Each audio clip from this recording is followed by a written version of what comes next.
Bonsoir, bienvenue dans le studio mobile numéro 11. Nous sommes en direct avec vous pour une petite heure. Vous pouvez nous retrouver évidemment sur Twitter, les réseaux sociaux. N'oubliez pas que vous pouvez également télécharger le podcast sur iTunes. Évidemment, nous sommes également sur tous les autres réseaux, le replay, etc. Les applications Android, Windows et bientôt un jour iOS. N'est-ce pas Benjamin, si tu nous entends? Salut. Toujours avec moi aujourd'hui, Greg, NVN, toujours présent. Bonsoir tout le monde. Et on a un super invité ce soir, un guest de la mort, Samy Toupet, Andromag, qui fait une infidélité à Andromag. Bonsoir les garçons. Voilà. Bonsoir. Merci de m'avoir invité. Ouais, c'est un grand plaisir. Je remarque que vous m'invitez pour l'émission spéciale iOS 8, donc vous avez envie que je troll, et je vais y aller. Voilà. Non mais comme ça au moins on va faire... On va te convaincre. On va te convaincre. D'accord, vous allez me faire passer le pas. Avec ton truc... J'ai pas ramené mon petit robot. Ouais, alors BlackBerry Bon, au sommaire de cette émission, pas mal de choses. Évidemment, iOS 8, la grande nouveauté, mais aussi, on va parler des news évidemment, des petites nouveautés qui sont arrivées cette semaine. Sans oublier, on a une exclusivité mondiale, ou au moins européenne en tout cas, grâce à Greg. Mais on vous en dira un petit peu plus tard. On va vous parler drone avec les nouveautés Parrot également.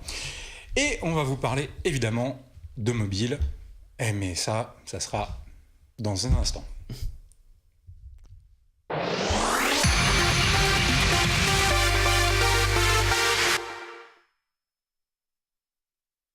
Bon Greg, ouais. Les news. Beaucoup trop. Je crois que j'ai renoncé. On va pas en faire. Il faut choisir. J'ai horreur de choisir. Car choisir, c'est... c'est trahir. Alors, il y a eu beaucoup d'annonces cette semaine. Alors, des annonces de nouveaux smartphones. Donc, on a eu Sony, qui, un peu à la grande surprise, a annoncé un nouveau smartphone Xperia, le T3. Alors, qu'est-ce que c'est que le T3 ? C'est Terminator 3. Non, c'est un grand smartphone, donc c'est un 5 pouces 3. Donc c'est pas encore une phablette, mais c'est un grand smartphone qui se distingue essentiellement par sa finesse. Donc il fait 7 mm d'épaisseur. On est dans les tops du moment en termes de finesse. Il a failli être le plus fin au monde quand même. Ouais, mais sans tricher lui. Et donc il a, comme on peut le voir sur la vidéo qui vient de passer, il a un look vraiment haut de gamme avec ses flancs en métal, son bouton chromé, c'est la marque de fabrique des Xperia. Donc c'est un écran haut de gamme, donc très luminos, mais qui est pas Full HD, tout simplement donc HD, 720 sur 1280. Il est 4G bien sûr, il a un processeur Snapdragon 4 cœurs à 1,4 GHz, 1 Go de RAM, 8 Go de stockage, plus une micro SD, une batterie de 2500 mAh et un 8 mégapixels en APN. C'est un 4G, hein ? C'est un 4G, oui. Samy, toi, tu le vois comment en positionnement ? Moi j'étais surpris par l'annonce en tout cas. Ouais. J'étais vraiment surpris par l'annonce, et par le timing de l'annonce, je m'y attendais pas vraiment. Et par contre au niveau des specs, je trouve assez séduisant. Mais par contre je crois qu'on n'a pas de prix pour l'instant. Voilà, ça va beaucoup dépendre du prix. Voilà, ma réponse va beaucoup dépendre du prix, parce que c'est vrai que de par ses specs il est plutôt séduisant. On dirait un Xperia Z2 auquel on aurait enlevé tout vraiment le haut de gamme, vraiment le très haut de gamme, pour en fait laisser place à un mobile très équilibré. Moi je le trouve très équilibré comme ça d'un point de vue de spec. Reste à voir s'il est équilibré d'un point de vue du portefeuille. Oh, on voit que ton métier ressurgit tout à coup. Et toi, tu le verrais à quel prix ? Qu'est-ce 399. Ça serait un bon prix. Ouais. 399, il se positionnerait face à... Ding, le juste prix. Donc là, il serait face à un Desire 816. Oui, parce que je me dis, il faut qu'il soit en face du Desire. Je me dis que les entrées de gamme en 4G, maintenant, ils sont plutôt dans les 199. Ouais. On est dans les 199. Et puis, les très hauts de gamme, ils sont plutôt vers les 700. Je me dis qu'un milieu de gamme comme ça, je le vois bien dans les 400. D'autant plus qu'il a... au niveau de l'appareil photo, j'ai regardé un petit peu, il a toutes les fonctionnalités. Enfin, on peut lui rajouter les applications, les fameuses applications mobiles pour photo de Sony. Dont le time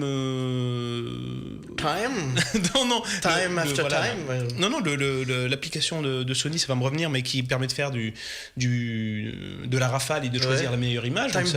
Time Burst, voilà, c'est ça. Il y a tout ce qui est réalité augmentée, c'est un petit peu gadget ça, mais par contre je le trouve plutôt pas mal. Et toi, tu le trouves beau déjà? Tu l'as vu la vidéo? Tu parles à moi. J'ai vu la vidéo. Moi, Je te regarde dans les yeux. Vous parlez de moi? Jamais. Écoutez, non, moi, enfin, j'ai vu en vidéo comme tout le monde. Après, moi, j'attends de voir. J'attends vraiment de voir ce que ça va donner en main. Moi, je suis très tactile, hein, comme vous le savez. Je pense qu'il n'y a rien qui remplace un peu l'expérience. Donc, je ne me prononce pas pour le moment. Les specs, on peut leur faire dire à peu près tout ce qu'on veut. Une belle vidéo de présentation également. Attendons de voir. Comme il se la joue, le vieux de la vieille qui a du recul et tout. Non, mais la passion, quoi. Ah bon, d'accord. Attendez, alors les garçons, alors vous êtes à fond sur l'émission, je vous comprends. Moi, je surveille un petit peu le Twitter avec le hashtag de l'émission qui est dièse le studio mobile. Hein. Ouais, et pendant qu'on parle, il y a Benjamin Vincent qui nous regarde depuis San Francisco et qui félicite Laurent pour son démarrage, très beau démarrage d'émission. Bon, on fait un petit coucou à Benji. Hein. Ouais. Salut Benjamin. Salut Ben. Alors, on va peut-être expliquer. Il est à San Francisco en ce moment. Il fait un petit Toulouse, il fait un petit peu le tour des startups californiennes pour nous ramener des super images. Bientôt en reportage sur Watch. Il a vu des grandes startups, genre Google, je sais pas trop. Des trucs qu'on connaît pas encore. J'y crois pas du tout. Et puis, donc, alors. Bon, t'enchaînes. Ouais. Non, parce que bon. Allez. Alors là, à partir de là, on va perdre notre ami Samy. On va parler du Samsung Z. Ah oui. Qu'est-ce que c'est que ce Samsung Z? C'est un Z comme tout simplement, voilà, qui veut dire. Oui, bon, allez. Z comme. Bref. Donc, c'est tout simplement le premier smartphone sous Tizen. Donc, on va voir une vidéo que Tizen Expert a eu l'amabilité de nous prêter, parce que nous, on n'a pas pu la voir. Tu peux peut-être rappeler ce que c'est que Tizen. Alors, Tizen, qu'est-ce que c'est Tizen? Je vais faire un teaser de Tizen. Non, pas trop. Donc, c'est un OS propriétaire de Samsung, qui au départ était plutôt développé par Intel et Nokia. C'est un peu compliqué. Ça remplace plus ou moins Bada en fait. Quand ils ont arrêté Bada, ils ont pareil en disant il n'y a pas la place pour un OS propriétaire aujourd'hui, entre Android et tout ça. Voilà, on le voit pour là, nous sortir l'écran. 6 mois après Tizen, qui est assez surprenant. Tizen, c'est d'ailleurs l'OS qu'on retrouve déjà dans la nouvelle génération des montres Gear. La Neo 2 Lite, tous ces produits-là. Les Gear 2, ouais. Donc voilà, ça c'est le premier smartphone qui va être disponible dans un premier temps en Russie. Pareil, pourquoi la Russie En Russie? Ouais. D'accord. Marché émergent, les enfants. Bah non, c'est plus émergent la Russie. Arrêtez. Ils vont nous racheter comme les... Ouais. Et donc voilà. C'est la vidéo est presque insupportable pour moi. Ouais, t'as vu ça? Non, mais je rigole, mais ça ressemble quand même beaucoup à de l'Android. Hein. Enfin, d'un point de vue comme ça graphique, c'est vrai que on retrouve un petit peu la navigation et puis le feeling Android, moi je trouve. Hein. Mais c'est vrai que c'est plutôt malin de la part de Samsung puisqu'ils ont fait la même chose sur leur montre. Ils ont un petit peu pris la vague Android au bon moment, jusqu'à dominer le monde des smartphones et des téléphones en général. Comme tu y vas. Et oui, ils sont numéro 1 mondial. Hein, donc, et puis, en volume. Oui, en volume. Ouais. Et puis en arrivant comme ça, tout en haut de la vague, maintenant ils commencent à... Maintenant que les gens n'achètent plus leur téléphone parce qu'ils sont sur Android, mais parce que c'est du TouchWiz ou parce que c'est une montre Gear, et ben du coup ils en profitent un petit peu pour changer l'OS. Ben, pourquoi pas? Après, c'est toujours bien d'avoir un peu de troublion quand il y a trop de positions dominantes, mais bon. Alors, le Samsung Z. Bon, au niveau technique, c'est en haut de gamme, hein, parce qu'a priori, on trouve un 4 coeurs à 2-3 GHz. Il communique pas encore dessus, mais ça correspond à un Snapdragon 800. Il y a 2 Go de RAM, 16 Go en stockage, plus un port micro SD. Il est 4G. Il a un APN 8 mégapixels, un écran 4,9 pouces HD, donc 720 sur 1280. Donc c'est plutôt du haut de gamme. On n'a pas non plus trop de communication sur le prix, ni sur la dispo dans d'autres pays. Donc on attend de voir. Sur la vidéo, on peut voir que c'est un OS qui a l'air déjà assez stable et fluide. Et ben ça, c'est ce qu'on voit à l'image est très intéressant parce que c'est la question numéro 1 le store, de cette OS, c'est quid de l'écosystème et notamment des applications. Ouais, et comment ils vont attirer les développeurs qui ont déjà beaucoup de boulot. Toi qui connais un peu le truc. Bah, ça fait un OS de plus à appréhender. Après, peut-être qu'ils ont un kit de développement qui est accessible. Et là, pour le coup, très honnêtement, je me suis absolument pas penché sur la question. Il faudra voir Effectivement, ce qui propose, si on peut porter le portage des applications existantes est facile ou pas. Est-ce que il faut réapprendre un langage? Très honnêtement, je n'ai pas regardé. Comme ça, c'est pas disponible réellement. Je crois que le SDK est dispo. Hein. C'est là où on en est à la version 2.2, je crois, de l'OS. C'est un peu comme Firefox, ça se base beaucoup sur les langages du web. Donc, si c'est du HTML5, genre de choses comme ça, du Java, etc. Effectivement, ça serait peut-être un peu plus facile pour beaucoup de gens. Bon, après, il faut voir quel est le modèle de rémunération, et puis la diffusion, parce que ce qui fera venir des développeurs, des petits développeurs, hein, ça sera le modèle de rémunération, le modèle économique. Puis le volume, hein, surtout. Et le volume de vente, qui est lié au volume de vente, évidemment. Bon, après, c'est vrai qu'avec Samsung, on peut s'attendre à ce que, effectivement, s'ils démarrent par des pays tels que la Russie, puis on va dire, même si c'est des pays pour la Russie, comme tu dis, effectivement, qui est plus en voie de développement, mais qui est quand même un nouveau marché. S'il continue dans ce sens-là, Tizen en Chine, par exemple, ou Tizen en Inde, c'est clair que tout de suite on touche beaucoup de gens très rapidement, sans faire de gros efforts, et ça peut décider des développeurs et des sociétés, des studios de dev à aller vraiment vers cet OS. Moi j'ai du mal à comprendre, enfin pas de franc, si c'est pour me dire on peut faire des smartphones moins chers grâce à cet OS optimisé, mais c'est pas ça, parce qu'aujourd'hui on voit un Moto E qui est à 119 euros. Je pense qu'ils veulent vraiment s'affranchir de Google en fait. Oui, c'est plus dans cet esprit-là. Oui, je pense qu'ils veulent vraiment s'affranchir de Google parce qu'ils sont aperçus que, et c'est ce que beaucoup de gens reprochent à Google, c'est qu'un nouvel OS, à chaque nouvel OS quasiment, il faut changer de smartphone pour en bénéficier. C'est compliqué quoi. Et puis les gens en ont marre de changer de smartphone. D'ailleurs, on va y venir dans notre dossier iOS 8, mais c'était d'ailleurs une des vannes de la présentation de Tim pendant la présentation d'iOS 8, comme quoi effectivement Android est effectivement l'OS majoritaire, mais l'adoption des nouveaux OS est loin derrière tous les autres, parce que justement chaque nouvel OS il faut changer de téléphone pour bénéficier de nouvelles fonctionnalités. Et ça, ça, je pense qu'ils veulent s'affranchir de ça, très honnêtement. Enfin, en tout cas, moi je serais à leur place, vu la puissance de feu qu'ils ont, c'est ce que je ferais. Après, pour le consommateur, il y a deux choses. On a parlé de prix. Donc, est-ce que. Moi, je pense que ça n'aura absolument aucun impact. Hein. Ils les vendront au même prix que leur téléphone Android.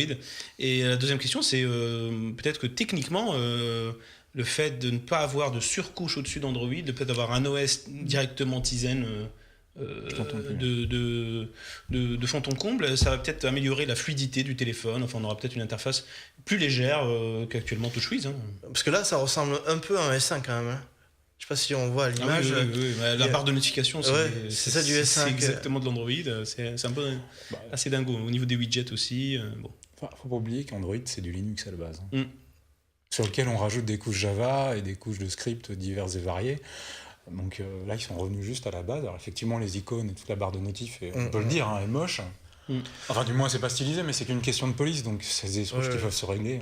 Je vais pas dire en 2 coups de cuillère à peau, mais en quelques lignes de code quand même. Bon, à suivre, hein, je pense que là, on est vraiment tout début de l'aventure Tizen. Et alors, Laurent a une passion. Voilà. Les forfaits mobiles. On va tout savoir. C'est la même que Marie. Hein. Ouais. C'est surtout qu'en fait, il me refile tous les trucs. Il a pas l'intérêt. Moi, j'aime pas parler d'argent. Voilà, Marie me fait la même. Les forfaits, donc Bouygues. Oui. Bouygues nous a annoncé 2 petites choses. Le premier, un forfait européen pour les pros en 4G à 44,90 € hors taxe, qui permet de bénéficier de la 4G, de la téléphonie partout en Europe. Et dans les pays d'Om-Tom. Avec un SEMI à côté, c'est qu'on peut lui demander. Et TTC? Parce qu'il est super fort. Ah bah oui, forcément. En taxe et en Excel, c'est son truc. Et c'est de l'illimité, enfin on appelle fair use.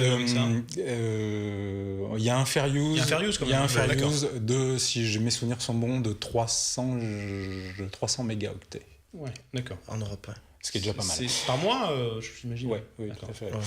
Et l'autre petite nouveauté, toujours chez Bouygues, c'est un forfait touriste à 19,90. Ah oui, j'ai vu ça, ouais. Là aussi 300 gigas. Ça c'est sympa. Hein. Ouais, plutôt sympa. Méga. Méga, pardon, oui. 300 gigas, 19 €. Je prends. Oui, Je 300 suis mégas. j'achète. Mille excuses.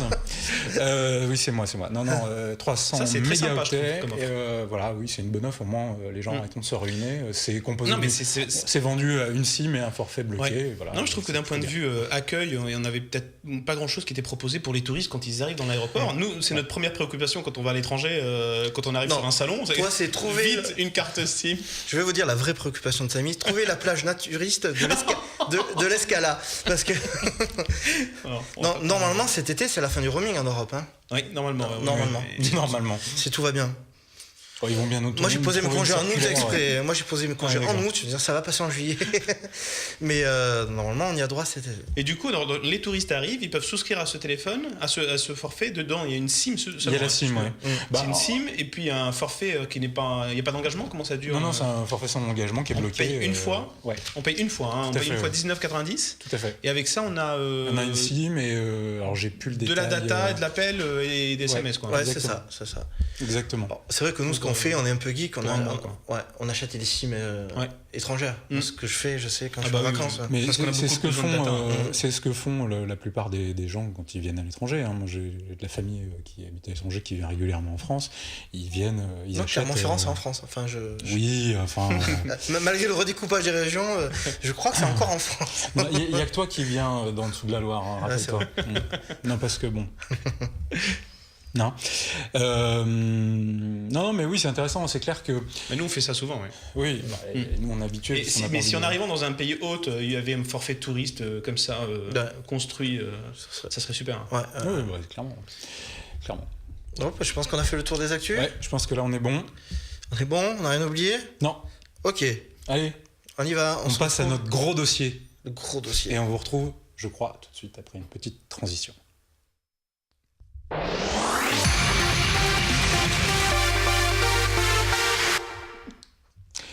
Alors, le gros dossier du jour, vous vous en doutez, c'est l'annonce de BlackBerry 10.3.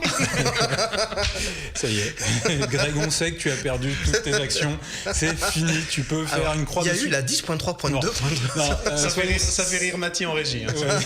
Ça a moins de ça de bon. Soyons sérieux. Allez, Apple a fait ses grosses annonces pendant la WDC. Benjamin Vincent, qui était sur place, nous a ramené évidemment des images. On a eu les annonces en direct également. iOS 8, pas mal de nouveautés. Ouais, beaucoup de nouveautés. Greg? Alors, donc il n'y a pas eu d'annonce hardware? Non, ça c'est pour l'automne. C'était prévisible. Hein, même pas une petite montre? Non. Mais ils feront pas. Eh bien si. Non. Donc ouais, le public c'était des développeurs de toute façon. Ouais. Et Benjamin. Des développeurs et Benjamin. Je crois donc que on a parlé de software. D'ailleurs, le plus jeune développeur avait, me semble-t-il, 13 ans. Ouais, c'est ça. Ouais. 13 mois. C'est extraordinaire. Non, extraordinaire, ouais. Pas mal de nouveautés, une refonte, parce qu'ils le disent pas, mais j'ai regardé quand même, j'ai pas eu le temps de l'installer, mais j'ai regardé rapidement le SDK. C'est une refonte quand même profonde de tout le système. Il y a pas que du cosmétique, il y a pas mal de simplifications. iOS 7, c'était vraiment cosmétique, le design. Et là, c'est assez proche d'iOS 7 en niveau design. Avec un peu de transparence en plus. Il rajoute des transparences, une petite police affinée, certainement en prévision des nouveaux écrans. On voit quand même que c'est pas du John Ivey qui s'occupe plus du design et tout ça. Quoi. Il y a quand même encore la patte. Il y a la patte, ouais. La patte. Je pense que... La transparence, ça rappelle Vista et tout, c'est cool. Comme t'es moque. Non.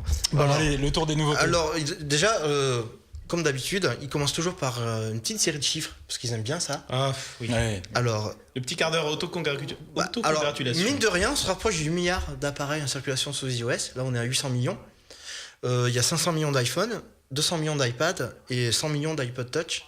Donc, on est à 800 millions d'appareils en circulation sous iOS. Ce qui est déjà pas mal. Outil. Par rapport à ce qu'on disait tout à l'heure de Tizen, voilà, là, ils ont déjà une masse. Sachant qu'il y a déjà 89% de ces personnes qui ont basculé en iOS 7. C'est le gros avantage pour les développeurs par rapport à Android. C'est l'adoption qui est hyper rapide.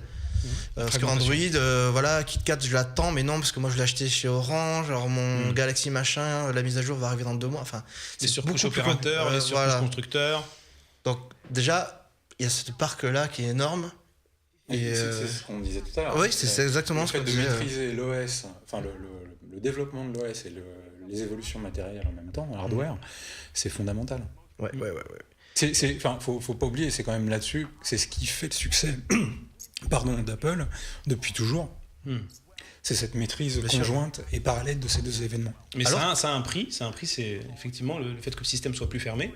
Mais moi j'ai remarqué des efforts là-dessus sur ce point-là. Le leitmotiv, ils ont beaucoup ouvert l'OS, mine de rien. C'est le gros reproche qu'on fait, à tort ou à raison, à Apple, c'est d'être très fermé. Là, ils commencent à ouvrir. Donc, ils ont ouvert, par exemple, l'API de la caméra et de l'appareil photo, et de l'appli photo.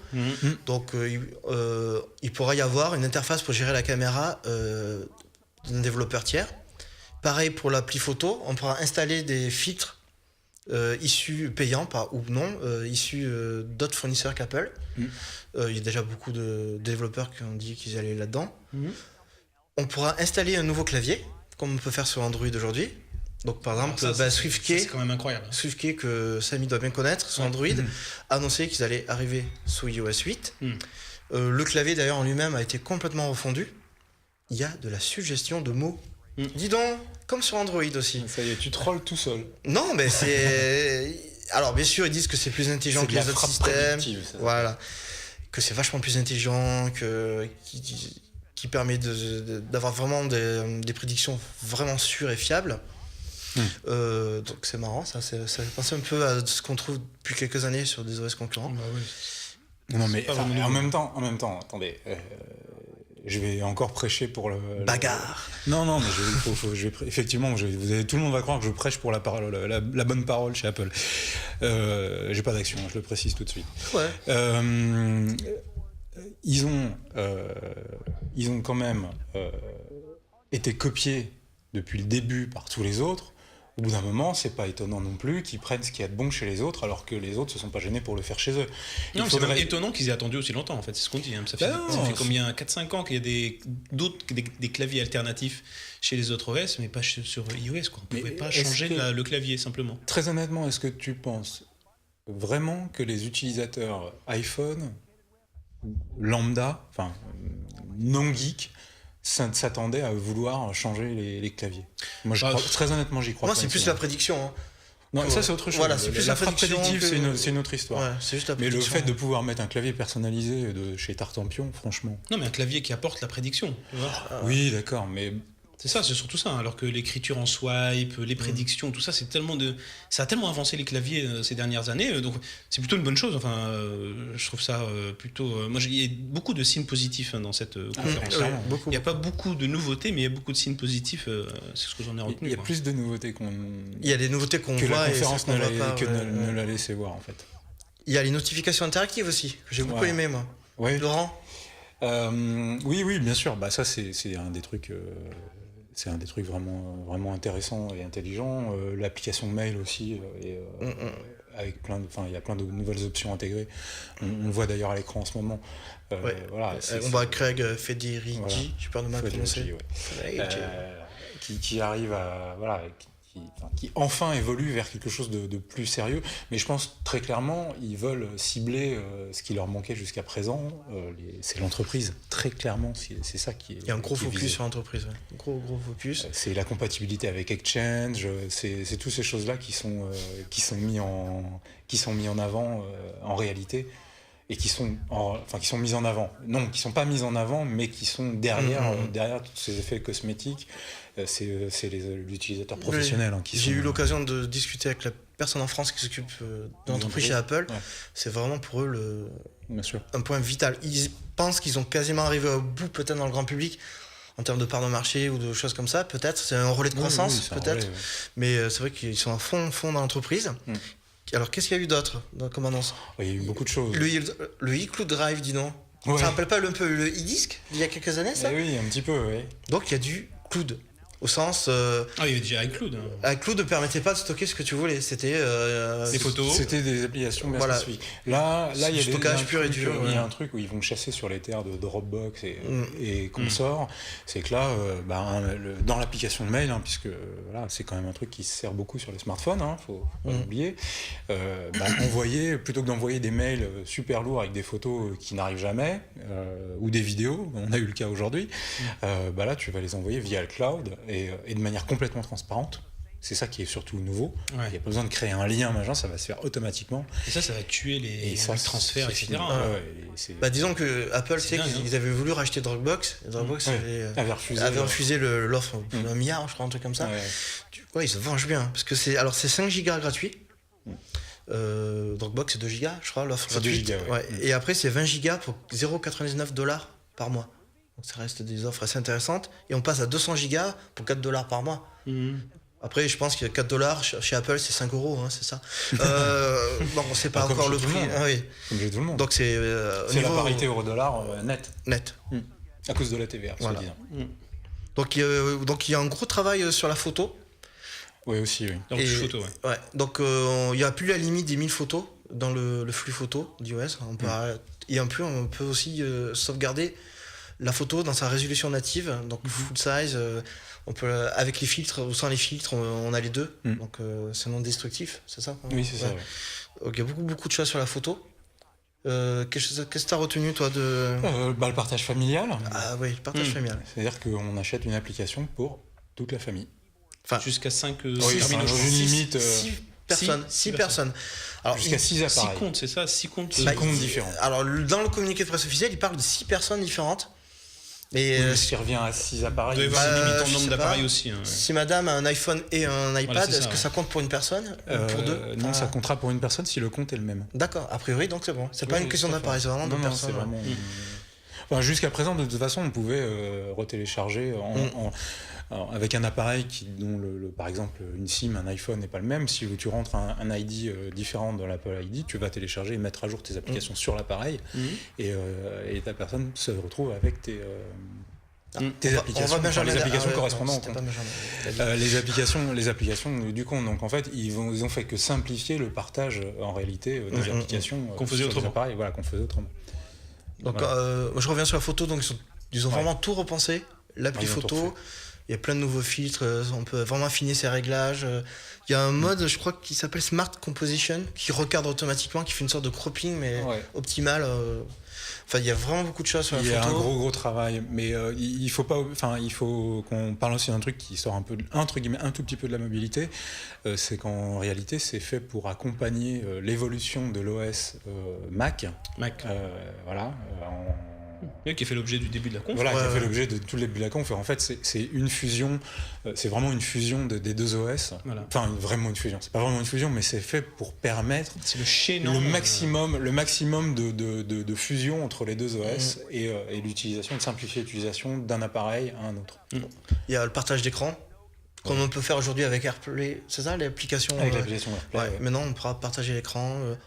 Il y a le mode continuity. Donc en gros, on commence à écrire un email ou n'importe quoi. Sur son iPad et hop, on peut le finir sur son iMac en arrivant à la maison. Sur le Mac à la maison et inversement. Il y a vraiment énormément de choses. Toujours dans le mode continuity, on peut prendre maintenant un appel provenant d'un iPhone, on peut le transférer et continuer son appel sur un iPad ou sur un Mac. Et le truc, la notification se fait instantanément et on peut switcher d'une machine à une autre pour commencer par exemple une conversation depuis ton Mac chez toi. Tu dois partir dans ta petite banque, t'occuper de tes petits sous-sous.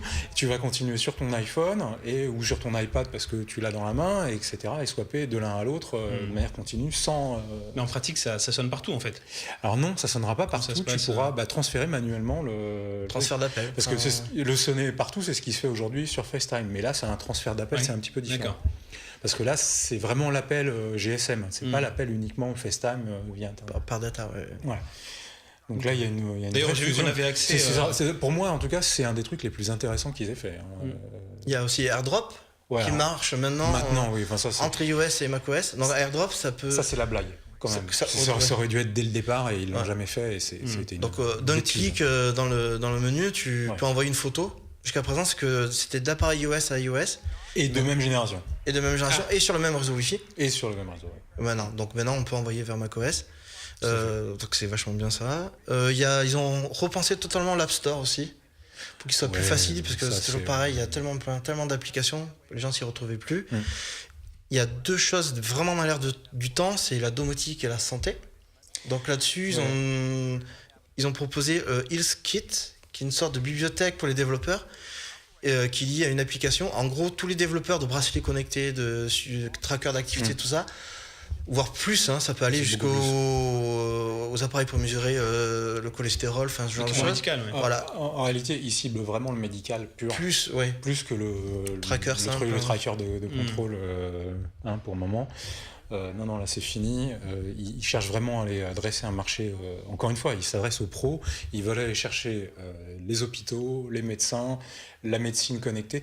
Faut rappeler un truc, c'est que cette idée de tracker, de suivi médical connecté, Intel l'a proposé et a commencé à travailler dessus.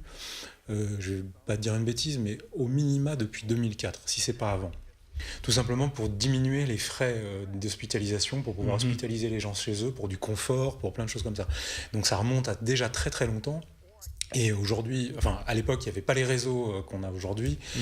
Les appareils, les capteurs étaient extrêmement chers. Maintenant, toute cette électronique-là est devenue accessible du fait, grâce au smartphone. C'est bête, il y a le Bluetooth Low Motion qui a fait beaucoup aussi.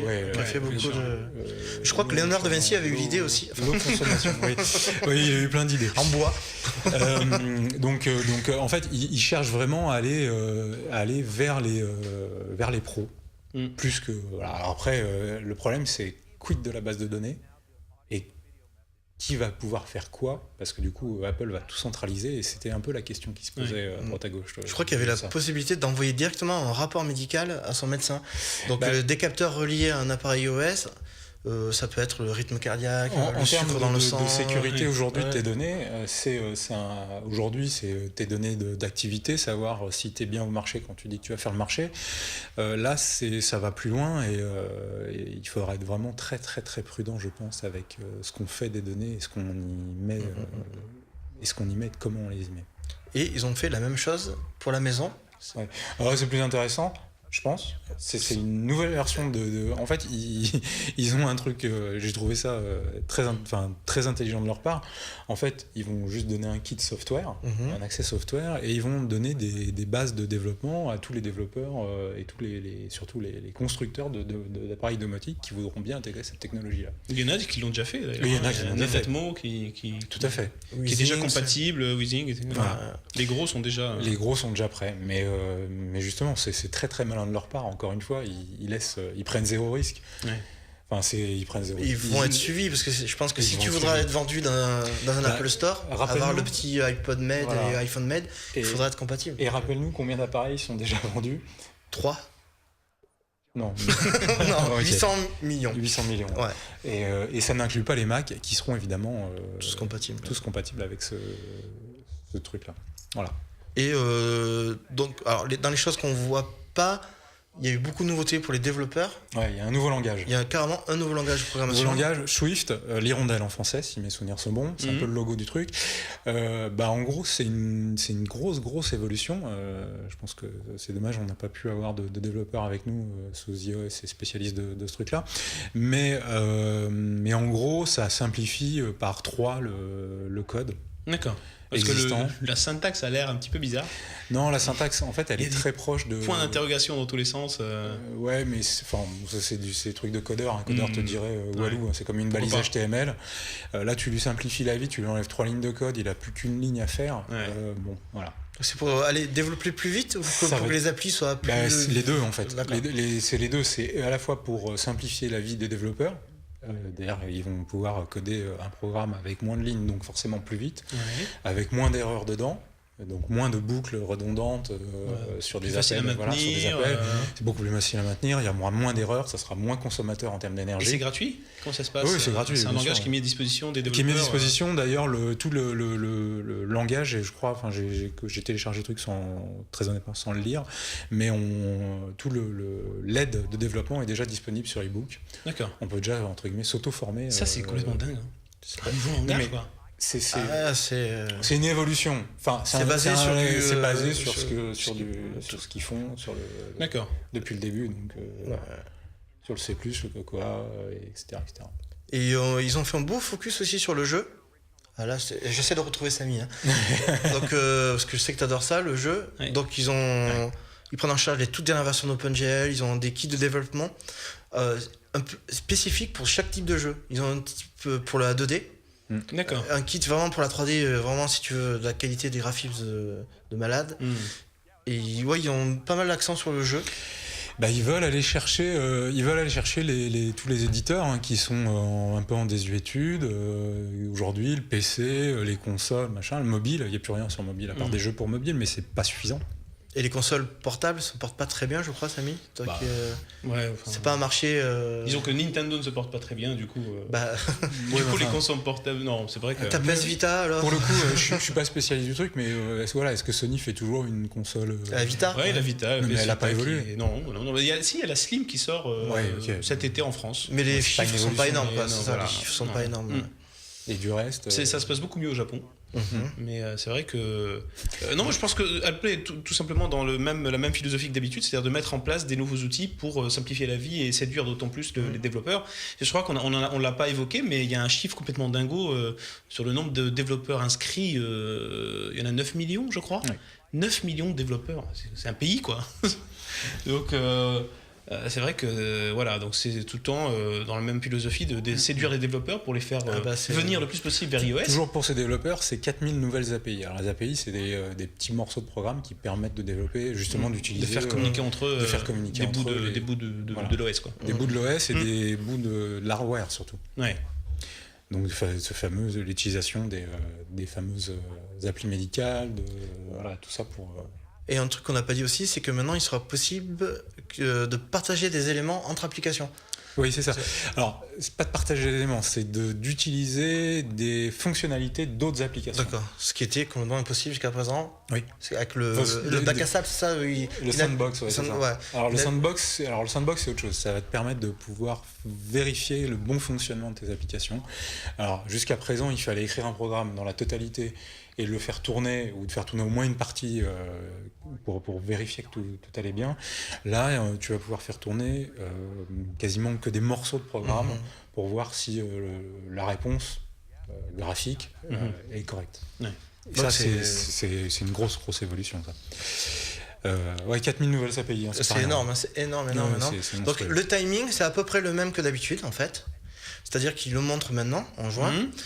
Il le distribue pour les développeurs qui vont travailler dessus tout l'été, notamment pour mettre à jour les applis, tout ça. Et en septembre-octobre, on va dire, on aura le nouvel hardware qui va embarquer. Voilà. C'est exactement pour l'instant le timing d'iOS 7, iOS 6. De toute façon, il ne faut pas se leurrer. Moi, je l'ai dit et répété. Je pense qu'on peut regarder dans le replay, mais je ne croyais pas une seule seconde qu'Apple allait présenter aujourd'hui, enfin cette semaine, un nouvel hardware. Ils ne l'ont plus fait depuis le lancement du 3GS, si mes souvenirs sont bons. Donc ça commence à remonter à quelques années. Et ils vont rester sur leur temps de développement. Ils ont encore des stocks d'iPhone 5 à écouler, d'iPhone 5C, d'iPhone 5S très certainement aussi. Ils vont pas se couper, se tirer une balle dans le pied. Ils ont aucune raison pour le faire. Ils vont pas changer leur timing pour ça. Mais non. Et puis pour le coup, ils ont 100 fois raison. Les autres se battent comme des chiffonniers à coups de nouveautés qui n'en sont pas vraiment. Non mais c'est vrai. Leurs trucs se vendent pas mieux pour autant. Ils arrivent à vendre sur du volume, mais pas sur de la marge. Ils ont aucune raison de sacrifier ça pour ça. Par contre, il y a eu un sacrifié. L'iPhone 4. Ah oui. Oui. Il est laissé un petit peu sur le bord de la route. Voilà. Donc l'iPhone 4 ne pourra pas bénéficier de la mise à jour. Donc iOS 8. Officiellement désuet. Voilà, c'est à partir du 4S. Donc 4S, 5S. 5, 5 et 5S, 5 et 5C. Ouais. Donc voilà. Mais c'est dans la logique. Ah bah à un moment donné, Toujours fait comme ça. oui, voilà, c'est. En même temps, les iPhone 4 aujourd'hui, ils ont bien vieilli. Bah déjà sur iOS 7, ils sont pas au meilleur de leur forme. Non, mais sur iOS 7, le hardware commence à dater un peu. Les gens cassaient beaucoup d'écrans, etc. Ouais. Donc, c'est cassé un peu. il est temps de changer. Il est temps de changer. L'obsolescence programmée, c'est mal. Ouais. Bon, bah voilà, je crois qu'on a fait à peu près le. On peut pas tout dire parce qu'il y a vraiment beaucoup de nouveautés. Ouais, il y a beaucoup de choses. Je pense que bientôt on vous montrera un peu des produits avec des bêtas.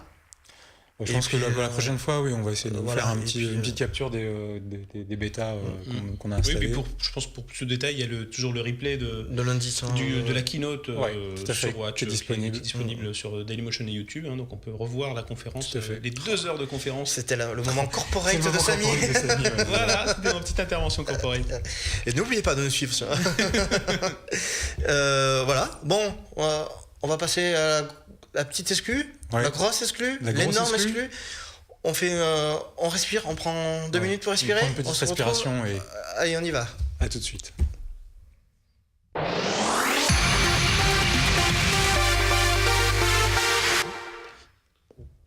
Alors, qu'est-ce qui s'est passé mardi, la semaine dernière, Samy? Écoute, je m'en souviens pas. Oui, c'est vrai que t'avais un peu bu. J'étais un petit peu loin. Je sais que j'étais loin. Bah non, on était à Londres. On était à Londres pour voir le nouveau LG G3, donc le smartphone haut de gamme de la marque coréenne, qui vient un peu après les autres, on va dire. Oui, après Sony, après Samsung, après HTC. Est-ce que ça valait le coup d'attendre? Après le Mobile World. Après Jésus-Christ, après Pâques. Bon, tu la lâches ta bombe. Donc c'est un produit qui va arriver, je pense, sur le marché français en juillet. En juillet, ouais, c'est ça. On verra, parce que et dont on peut voir d'abord la petite présentation. C'est un produit sympa. Attention, j'ai la surprise que j'ai pu me procurer grâce à LG France. Alors j'ai promis quelque chose à Coralie de LG France. Je vais faire. Merci Coralie pour ce G3. Donc ça c'est fait. Donc, merci Coralie. Ce n'était pas donc gratuit. Hein. Non. Donc voilà le G3 dans toute sa splendeur. Je le pose sur le petit tapis. Hop. Faut que tu remontes un peu, c'est là. Ouais. Hop. Alors, pour vous montrer, voilà, je vous place à côté le G2. Je sais pas si on peut voir les deux en même temps. Ça va être compliqué, faut que tu l'allumes surtout. On peut voir aussi. Bon, j'ai tout amené. Voilà, là il y a un G Pro 2 et le Flex. Donc, alors, qu'est-ce que c'est donc ce G3 ? Alors, il reprend plus ou moins le design quand même du G2, dont les fameux boutons placés au dos, Rear Key, qui permet de prendre des photos, qui permettent de...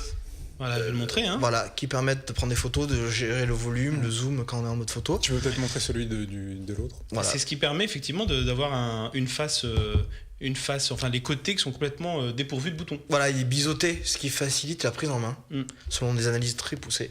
Faites en laboratoire. non, mais... Sur un échantillon de laboratoire de main.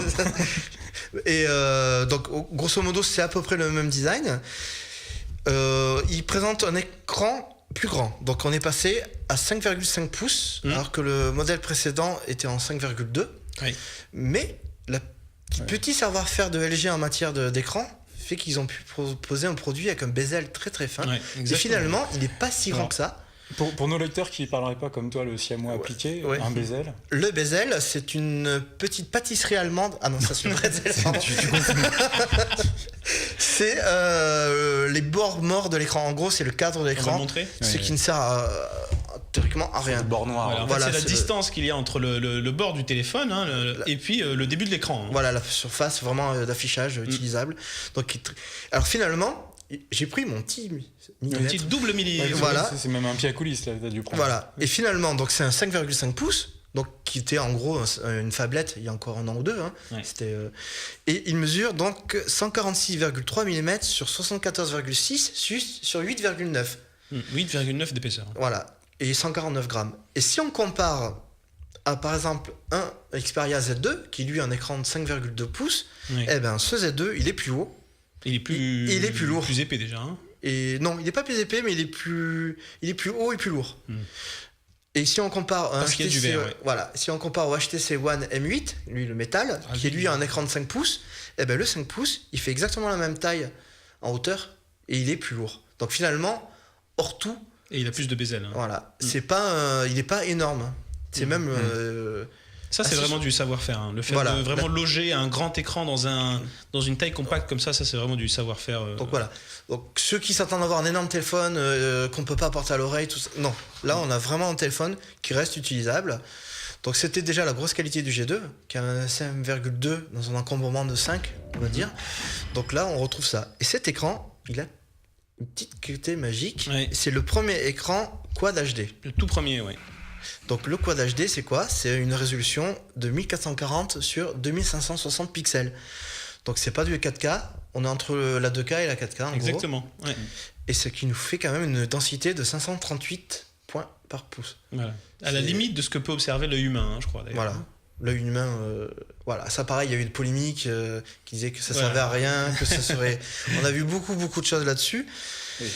Et c'était... Ah oui, j'ai oublié de dire un truc qui est très important. L'écran représente 76,4% de la façade. De la surface de la façade. C'est-à-dire ça, c'est un record. Hein. Ouais. Mais je veux dire, pour continuer à présenter le téléphone, tu vas nous mettre un camembert ou... Alors. Non, parce que bon. T'aimes pas les chiffres? Non, mais chiffres, alors l'écran, les gens n'ont rien à faire des chiffres. Mais non, le chiffre c'est la vie. Les chiffres, c'est la vie. On sait que vous n'avez rien à faire des chiffres. Donc, alors bon, on va dire l'écran, il est ouf. Ouais. C'est un écran vraiment formidable.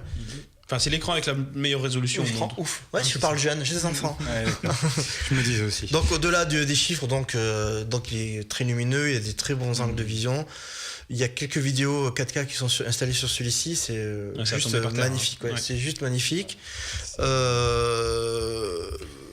C'est vraiment le gros point fort. Là encore, c'est le savoir-faire d'LG, hein, parce que déjà le G2, pour moi, est un des meilleurs écrans avec le HTC.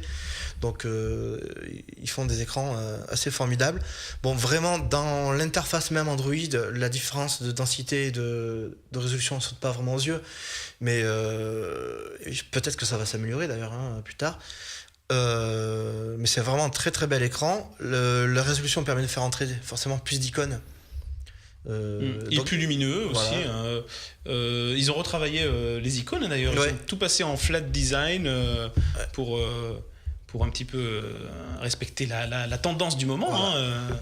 Ça fait plus propre, c'est vrai, ça ferait quelque chose de plus fluide. Hein. Donc là, on va une vidéo 4K qui tourne.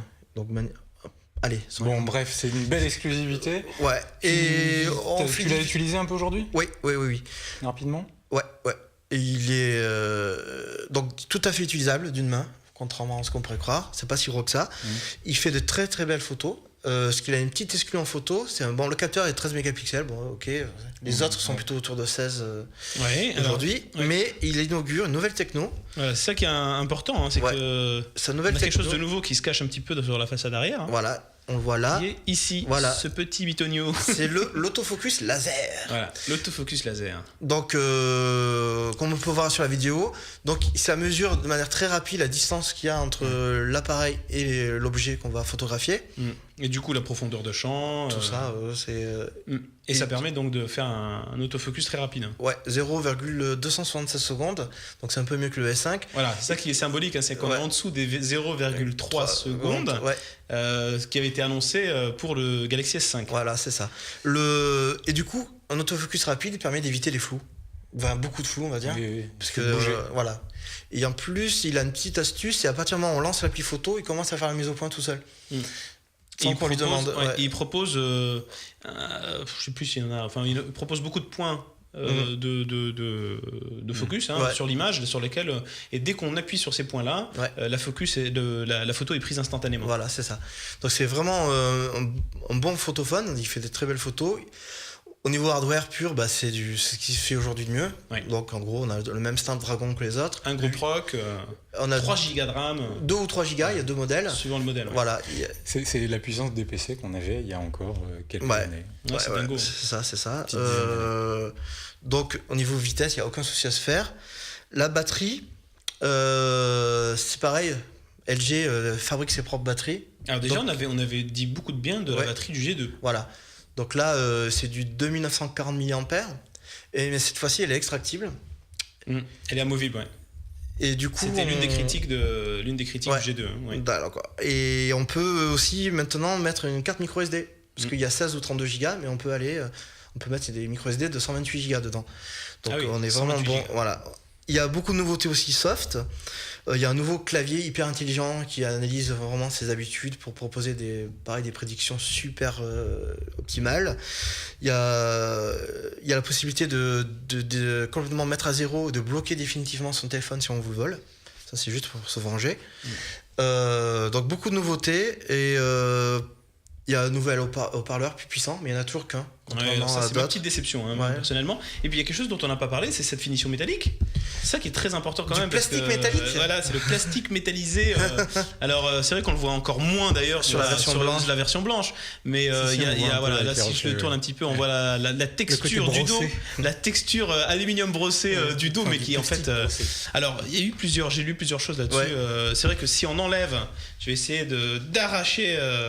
Coralie, si tu nous regardes, voilà, j'arrache le dos pour voir qu'en fait sur l'autre côté c'est du plastique. Mais j'ai lu quelque part sur les internets qu'il y avait quand même un petit peu de métal dedans. D'accord. Oui, dans le plastique. Le plastique. Ok. Et la marmotte. C'est du métal collé sur du plastique. Bon, la suite. Alors c'est donc dispo cet été à partir de 599 € a priori. La version 16 Go de stockage et 2 Go de RAM. Pour les autres, on ne sait pas encore. Donc voilà, on va y revenir quand tu l'auras testé dans la prochaine émission. Et là, on peut voir la nouvelle coque de protection avec ce coup-ci le petit écran qui devient Quick Window qui est circulaire dorénavant. C'est mignon.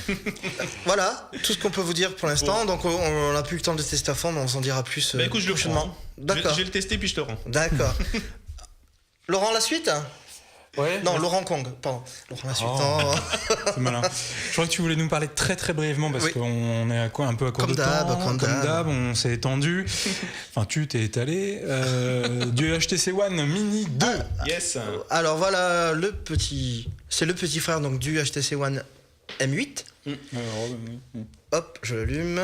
Donc, en gros, on va le tourner. Là, déjà, oui, ce qui est rigolo, c'est de faire la façade arrière. Rappelez-nous brièvement, les gars, parce qu'on a encore un autre sujet à passer. Oui, chef. Avant de finir, donc dites-nous, c'est un HTC 8 M8 Mini avec cette fois qu'un seul capteur photo, non plus deux. Oui, il y a moins de place forcément. Mais attention, je vais pas faire plusieurs genres d'HTC. Ah, oula.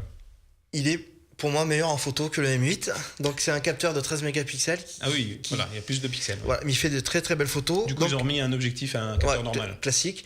Donc il reprend le gros point fort du M8, c'est-à-dire son dos en métal brossé, qui est vraiment superbe. Super. L'avant, on voit au-dessus et au-dessous de l'écran qui étaient en métal aussi sur le M8 sont en plastique dorénavant. L'écran lui-même est plus petit, on est en 4,5 pouces en HD. On l'appelle mini. Voilà. Mais qui est beaucoup plus grand qu'un iPhone, enfin c'est toujours le paradoxe. Il pèse 137 grammes, donc il est toujours assez lourd moi je trouve, mais c'est le côté métal. C'est un Snapdragon 400, donc un 4 coeurs à 1,2 GHz. Il est 4G et combien de mémoire, de capacité ? Il y a 16 Go en interne. 16 Go, voilà, et on peut mettre il y a une micro SD comme le M8. Bon. Mais par rapport au mini premier du nom, c'est plutôt donc une grosse avancée quand même. Oui. C'est un peu une montée en gamme. Mais alors qu'est-ce qui se passe ? Parce qu'au niveau de la photo, il n'y a plus le mode Zoé du... Si, il y a le mode Zoé. Ah bon ? Il y a le mode Zoé. D'accord. Donc voilà, qu'est-ce qu'on peut dire d'autre ? Le prix. Le prix, j'ai pas envie de vous le dire. Allez, gaspillé. Donne-nous le prix. Le prix, je crois qu'il est à 400. Je sais pas. Je crois qu'il est encore à 400, donc c'est un peu cher. Mais c'est vrai que c'est un bel objet. C'est un bel objet. Et 400 € 4G. Bon, voilà, 400 € 4G. Et on retrouve aussi HTC Sense, donc c'est vraiment l'interface. Sense 6, ouais, la version 6 qui est vraiment très belle. Enfin, pour moi, celle que je préfère.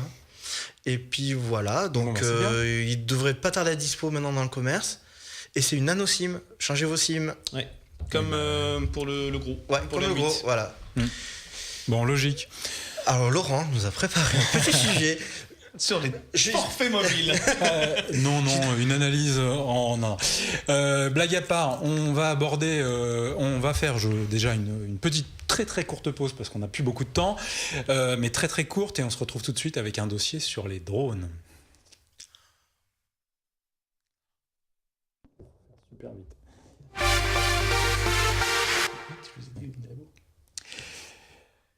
Allez, on enchaîne tout de suite. Alors, j'ai eu la chance d'être invité par Parrot pour aller essayer leur prochaine machine. Alors, vous allez me dire, mais qu'est-ce que viennent faire des drones encore dans cette émission de téléphonie, de studio de mobilité générale. Un drone, c'est mobile. Voilà, c'est mobile et surtout c'est commandé par des smartphones, parce que c'est la spécificité de Parrot. Pas de télécommande ici, pas encore pour tout. On voit tablette, voilà. Alors là, on voit le Jumping Sumo. Donc, ils ont lancé cette semaine officiellement. Donc, c'est mini drone.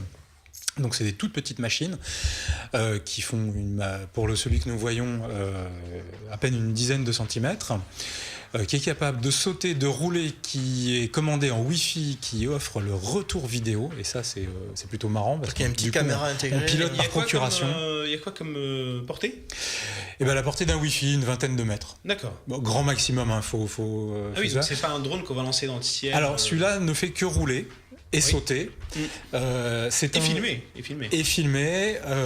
Dixit Henri Sédou, c'est un jouet. Et pour le coup, on a vu qu'il avait, pendant la présentation, qu'il avait pris beaucoup de plaisir à faire la promotion de ces produits-là. C'est la première fois qu'il utilisait le mot jouet d'ailleurs, parce que sur l'Air Drone, il disait pas jouet, alors que c'était un jouet de grand. Il disait déjà jouer au CES de Las Vegas. Oui, tout à fait, Il en parlait déjà comme de jouet. On avait eu la présentation de ces drones sur le studio de Watch.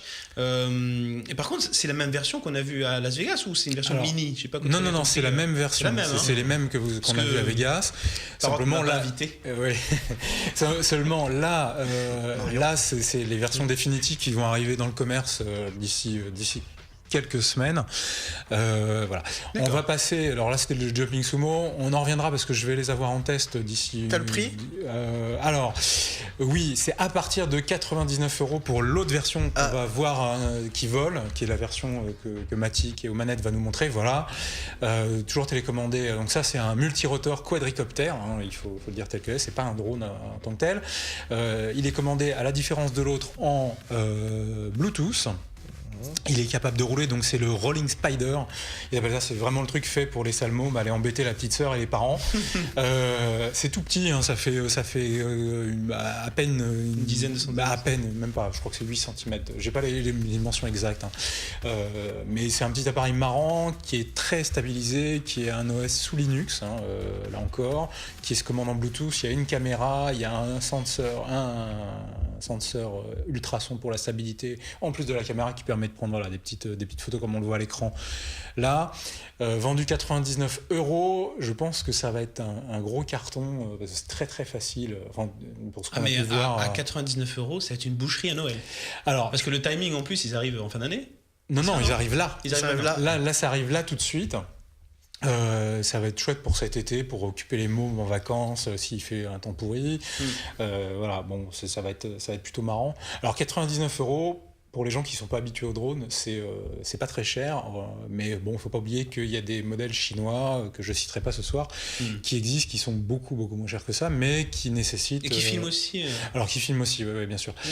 Mais bon, qui ne sont pas aussi assistés, dont la technologie n'est pas développée. C'est facile à prendre en main ?